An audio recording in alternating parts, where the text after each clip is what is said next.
గాంధీ పేరు చెప్పుకుంటూ కాంగ్రెస్ ప్రభుత్వం పేదల ఇండ్లను కూల్చుతుందన్న కేంద్ర మంత్రి బండి సంజయ్ వ్యాఖ్యలకు మంత్రి పొన్నం ప్రభాకర్ కౌంటర్ ఇచ్చారు. గాడ్సే వారసులు గాంధీ గురించి మాట్లాడడం విడ్డూరంగా ఉందని ఆగ్రహం వ్యక్తం చేశారు.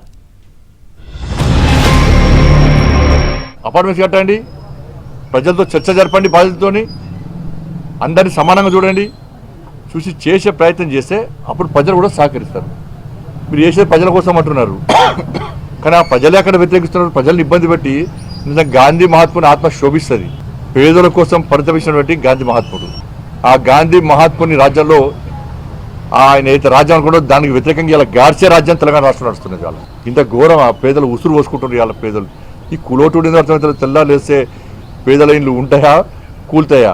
30 సంవత్సరాలు పోరాడినటువంటి గాంధీ తాతను, జాతి పితను ఒక దెబ్బ కొట్టడం కానీ ఎక్కడ హింసించేటటువంటి ఆంగ్లేయులు ఉంటే స్వాతంత్రం వచ్చిన కొద్ది రోజుల్లోనే తుపాకీ పెట్టి కాల్చి చెప్పినటువంటి గాడ్సే వారసులు వాళ్ళు. ఇది జాతిపితకి ఇచ్చినటువంటి గౌరవం.